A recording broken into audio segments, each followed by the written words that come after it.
Hello, everybody. This is Noah and John, and we are from UrbanDigs. And Johnny, we're going to be talking a little bit of Manhattan today, specifically the New York City office sector, going outside Right. of our lane a little bit. But this is something that has been, definitely making some waves and doing some crazy things. Not really in the best shape, but I'm not the kind of person to answer that. But the guy that we got here is. I would like to introduce and welcome Ben Blumenthal, who is the principal broker of Noah and Company, a Midtown New York City office space market expert specializing in office relocations, lease renewals, restructuring, flex space options, etc. So Ben, first off, thank you so much for being with us today. Good morning, guys. Thanks for having me. All right, Ben, we're going to go right into it. Please just give us right off the bat, generally speaking, what is happening in the New York City office sector market? So it's interesting. I mean, if you read the newspapers, the narrative is very clear. If you kind of make any assumptions about what's going on in office space, I think a lot of people have a negative connotation about what's happening in Midtown. But if you come into Midtown and you walk on the streets, some parts of Fifth Avenue, the sidewalks can be saturated at any given time. So there's that vitality that's always going to be coupled with Manhattan of just tourist action. So much is going on the streets. What's happening in the office market is a little bit more complex. There's a lot of different varied factors kind of impacting what we're seeing in the office market. We can look at each of the data points independently, but as everyone knows, in real estate, the numbers don't lie. It's just, whatever the agenda the person that's cooking them together has to try to communicate. So I think there's a lot of different data sets in Midtown right now of things happening. Each one of them need to be distilled on their own, which kind of all gets bundled together in these, general kind of mass appeal types of articles. But we could talk a little bit about utilization. We could talk a little bit about vacancy. We could talk a little bit about kind of how space is evolving. And we can talk about who's active in today's market and what we're seeing kind of from the demand standpoint. And then also, I think what's equally important now is to understand what's happening in the capital markets, which is having a real impact on the market, and not so much kind of the work from home talk.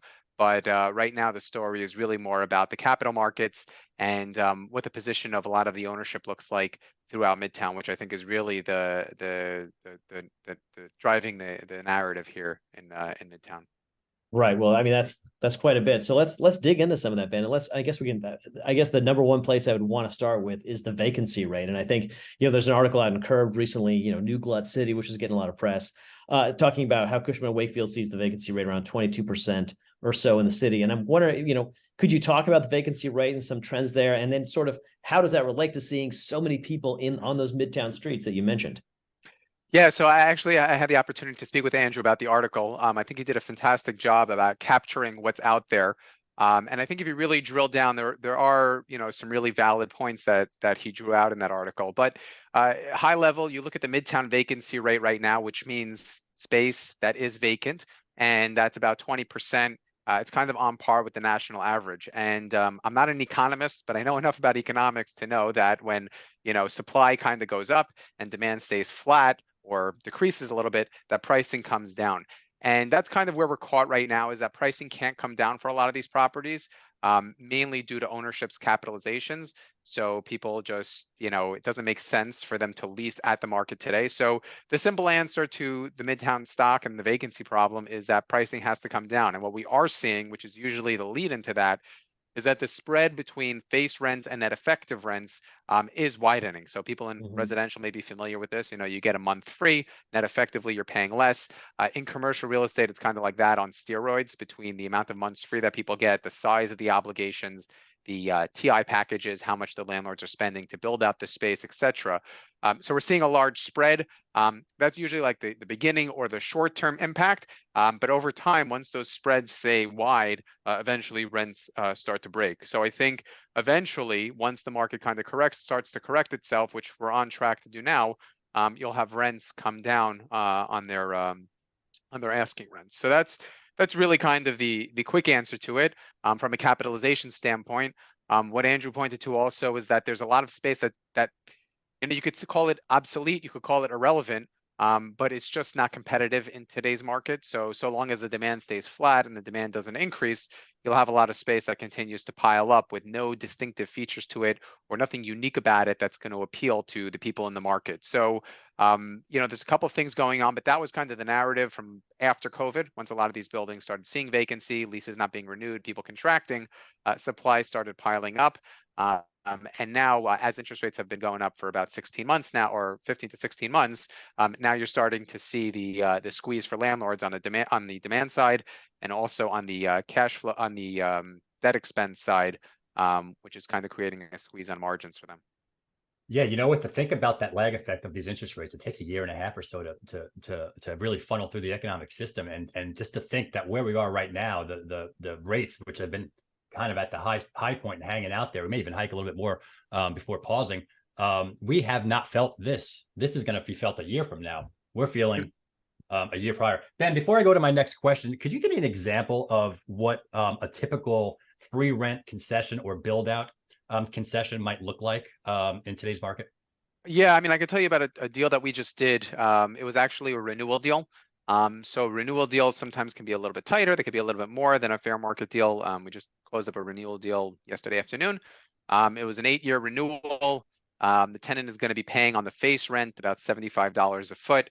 And they got a work allowance equivalent to about a year plus. So the landlord will give them an allowance, and also about 8 months free too. So cumulatively, you're talking about like 22 months with it all together. Wow. So It seems like it's quite an opportunity if you're willing to go in there from a demand side. yeah, for sure. I mean, look, a lot of people, when I got into the business, I said, I was trying to pick, do I go into leasing? Do I go into sales? And what should I do? And they said that unless someone's closing up the lights, they need space. So people that are still in space, that are still going to the office, still need space. Their space needs might be a little bit varied. They may not be growing at the same clip that they were maybe pre-COVID, but people still need space. And with tenancy, which is actually good for our business, drives a lot of the momentum and the demand for brokers. Really, is that if you pick up the Wall Street Journal every week, or the Financial Times, or the New York Times, or Andrew's article in Curb, then you see that there's all this carnage out there.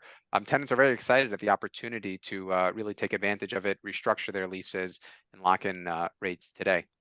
Yeah, it makes sense. And I think it's going to be here for a little bit. All right, let's go into the mind of the tenant, and how that may affect strategy from the landlord or the office owner. How has this remote working changed the office attributes landscape? I mean, I want to know more about the inside of the office rather than the supply demand of the market. I mean, how is the office market evolving? Right. So kind of like what I alluded to earlier, I think it's very hard to paint the market in broad strokes. The market in residential for a one-bedroom apartment is very different than the apartments on Billionaires Row. So I think let's just break it into two pieces of the market. There's the small to medium-sized businesses, let's just call them. They're around, 20 to 40 people. And then there's the 100 plus enterprise level customers. So the small boutique businesses more interested in a good rate. They're less caught up kind of on employee sensitivities. It's more like get into line or get out. They have a little bit more flexibility with getting employees to bend to their will. Or the principal really just says like, look, I want an office, and that's what we're going to do. And whether 10 or 15 people are not there on any given Monday or Friday is not going to really kind of force us to reinvent our whole office strategy. The office is not that significant of an expense for them to kind of reinvent the wheel and the way they work. That's on one side. On the other side, you have the larger companies who have a lot more sensitivities to balance, and who really have and they're much more competitive for talent as well. Many times, so they'll have Facebook competing with Google, or one big law firm competing with another law firm. So it's harder for them to really be a little bit more aggressive, let's just say, with the agenda that they want to get across. So they really do have to curate environments and create experiences with their employees that make it compelling for them to come in. So they're looking at properties that have these amenity centers, that have that are well located, that have a good feel, that are just an enjoyable place to be, because they really need to appeal to employees that are coming in. And what we're seeing is that most Class A buildings that are stuck trying to reinvent themselves, facing big vacancies from big departures or contractions from tenants, really, an amenity center is like a sine qua non. And this is a big expense for landlords, to give up a floor of 20,000 feet where you'd ordinarily be getting 80, 90, maybe over $100 a foot for an amenity center is a significant expense in and of itself. and then operating it and making sure it's available, for the times that tenants want it, is a significant expense as well. So it's really another challenge that landlords are facing on their P&L of each individual building, or something else they need to do in order to stay competitive. What we have seen also is like a lot of these, portfolio operators, let's just call them Tishman Speyer or SL Green, or the Paramount Group, which is a REIT as well, is they're trying to create these like centralized campuses in a way. They'll have a bunch of buildings in a cluster of an area and make a really expansive amenity center, maybe in one of the buildings, with a bunch of different amenities for conferencing, for events, and obviously employees to go get away and take a break for a little bit. Tishman Speyer's done a really great job in Rockefeller Center doing that. So we're seeing a lot more of those kind of outside spaces from the office, so that the landlords can sell this to the companies and say, a law firm that was 200,000 feet previously may have had a whole floor dedicated to a cafeteria and a conference room and that sort of space. And a lot of these landlords are trying to centralize that, so that they can allow some of these companies to be a little bit more efficient. So that's something notable that we're seeing in the market. One other point I'd point out is that, when space gets expensive, let's just say from 2012 to 2016, when you had an acceleration and an increase in rents, you saw companies get a lot more dense. There's a lot more, they were a lot more aggressive with their footprints, with their layouts, trying to pack more people into less space to try to kind of offset the increased cost of space. And what you see in the cycles now is you see people kind of breathing a little bit more and spreading out a little bit more, and that's usually goes along with the cycles, those space designs. So you don't see people as aggressive and packing people in with the 4-foot bench space. Now you see things a little bit more spread out, a little bit more private offices, and that's kind of what we're seeing in designs as well. Well, that's interesting, because you think people have been working in offices for hundreds of years, and yet the office design has been constantly changing. And you look back to what the 80s looked like or what the 70s looked like, it's a completely different look, completely different feel. Aside from the colors and the furniture, it's a different way of working. And I suppose New York City will eventually evolve, and landlords will eventually evolve to that. But that kind of touches something in the article, which is called New Glut City, and I highly suggest, if you guys haven't read it, to go out and find it. It really shines some light on what's happening out there today. But in the article, Scott Reckler, who's the founder and chief of RXR, has this divide between what he's considering the quote unquote digital buildings and the so-called film buildings. He's alluding to Kodak, which is focused on the digital, the new, and not necessarily focused on the film, the old. And I guess Ben, what I'd ask you is, a lot of that has to do with, as you mentioned, these new amenity sets, the sort of the new plans. But if you're looking at both of these sets of buildings, right, whether it has the amenities or the old ones, it all comes down to the cap rate and what that landlord is looking at in terms of the cap rate and what they're getting. And part of the mystery out there right now is the denominator on that cap rate is very murky, and that denominator is basically what the building is worth. And there's a lot of unknowns in and around that whole question. So I guess the question I would have to you is there a point at which cap rates for the landlords stop mattering? Do they shift to something else? And if so, what might that be? I think any investment is a combination of cap rate, obviously, risk, timeline. Right now, I don't think a lot of these buildings that you'd call irrelevant or obsolete are trading cheap enough to justify converting them to any other use. I don't think we have a stabilized idea yet of what market cap rates are. We're starting to get clarity on what rents are. That's been something that's becoming clearer as to what a building is worth and what the rents are worth. And if you take that at a normal market cap rate with a little bit of a juice on it, the buildings still aren't trading enough per foot to wash them through the system. So I think it's going to take a few years, both in terms of cap rate discovery, for the market to get comfortable with what the cap rates are, for the market to become realistic with what the rents are, and it's got to flush through the whole capital stack. Lenders got to get comfortable with it, and this stuff doesn't happen overnight. Nobody's jumping to take a significant haircut. I mean, you could be talking about tens, if not hundreds of millions of dollars collectively. So people aren't jumping at that opportunity, and it really takes time until there's enough urgency from all the stakeholders to get real and understand what is. Scott's come out way ahead of this, but unfortunately, people are not they're not eager to jump on board until they really need to.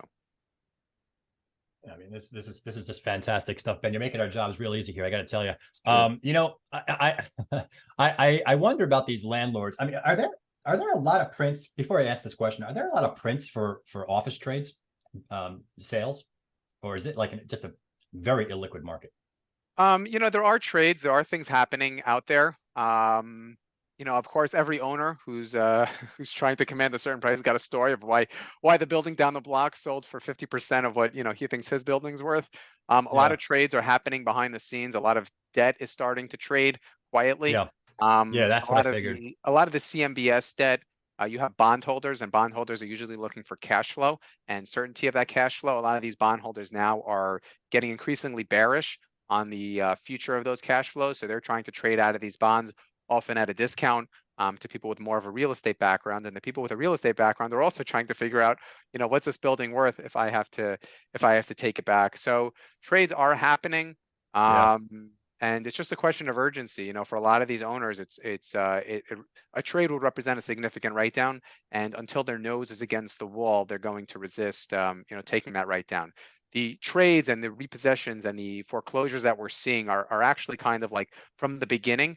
They're things that were triggered like at the outset, if not a little bit before COVID. So we're about 3.5 years out from that. So, there's about a 3 and change year lag from when distress sets in until stuff ultimately trades. So if we stay at status quo in the market, you'll start to see more activity, within the next 24 to 36 months of the people whose distress started to set in. And then you also have, Yeah. people whose leases didn't necessarily expire in their buildings, and leases didn't start to roll, until a year or two after COVID. So, what the difference now that we have than we had in 2009, 2010 is that interest rates came down. So that was a big release valve for a lot of the pressure that owners were facing. Now we have interest rates going in the opposite direction, and they're going up, which is like a pressure cooker for a lot of these landlords who are getting hit on all angles. So if interest Yeah. rates stay flat, we'll have a slower onset of pain. If they continue to increase, it'll really just accelerate a lot of the let's just call it repricing that's going to happen in the market. Yeah, and that's what I'm wondering. I mean, it seems Yeah. like this commercial sector is like the worst kept secret. It's like a slow moving train. We're just all watching and waiting for something to happen. I mean, maybe it does, maybe it doesn't. Maybe it's quiet. Maybe all these things. Maybe the Fed puts out a whole bunch of facilities, and this becomes a non-event, and whatever happens is just a minor little wave. But I'm just wondering how much dry powder these landlords have to absorb vacancies before that tide goes out. I mean, do you have any insight into that? Yeah, well, look, a lot, it really depends on the landlord. It depends what their building looks like, what their relationship is like with their landlords, with their lenders, how much flexibility they're going to get, how relevant their building is and competitive is in the market. Each building is its own story, and I think you got to take it on a building by building basis. You've seen some significant write downs in value from the public REITs. I've spoken with a bunch of landlords who have done cash in refinances, who have gotten extensions on their loans. So, there are a lot of ways to kick the can down the road. And Yeah. landlords that can do that are doing that. And ultimately comes back to basis, how aggressive were they with their debt? How much did they leverage, and how much of a shock can they absorb, to keep going? So there's a lot of talk about dry powder, but I don't think there's that much dry powder out there for office right now. A lot of office just can't trade because you can't find debt, and it's very expensive to get equity for office today. Well, right, and part of that slow moving train wreck is the refinancing of that debt, which there's some numbers that have been thrown about. Like it's over $1 trillion, and of course it doesn't all happen at once, but it happens bit by bit. And I guess the question is, just to kind of start wrapping this up, I'd love to hear how you view sort of the future of office space in the city, and I'd also like your thoughts on the residential and how these worlds will mix going forward. So look, I have an instinctive belief, and I'm always bullish on New York City. I think that people much smarter and who've been around much longer than me have seen cycles, ups and downs, and New York City has seen a lot of challenging times, but I don't think any other place comes close to being as competitive as New York City is. I mean, I've said this since the beginning of COVID, when everyone was home and sitting home, is that we've got too many anchors here for New York City, and we've got such a high moat against any other city. We've got universities, finance, tech, entertainment, tourism, you name it. I mean, there's just so many anchors anchoring the demand and vitality of New York City. Right now, I think we're still trying to get a little bit more equilibrium and stability after the work from home phase. I think that's pretty much over. But we're in a down cycle now, and things are complicated and challenging, and it'll take about, I don't know how long, but it'll take some time until things flush out. But you know, as people have always said, you know, the Bill Rudin says, you know, the obituary of New York City has been written many times, and I think it'll come back stronger. You know, once we've able to get through this. Yeah, I mean, Right. New York City's always been a buy the dip kind of a market, you know? Yeah. All No, and I right, tend to agree. And I think Ben, you said it earlier. Not, you know, I think you said it earlier. I mean, the streets of Midtown are packed, and it's a mix of not only people who are working, but it's a mix of tourists. I mean, the city itself, the life of the city is really bouncing back strong, and I'm wondering when that's going to translate into people coming back to work and office space. And I guess it's an open question, but it is one that will have an answer. It sounds like. Yeah, look, I have the privilege of walking on the streets of New York City, you know, for most of my days. And you speak to anybody who's immigrated here, you know, from anywhere else around the world. They could be driving a cab, they could be, you know, at a hot dog stand, or they could be running a private equity business. And you know, people just you know, those people who can really appreciate New York City. It's us who grew up here who sometimes get jaded as to what a unique place this is, and you know, what the energy is like here. So yeah, I long-term believer in New York City.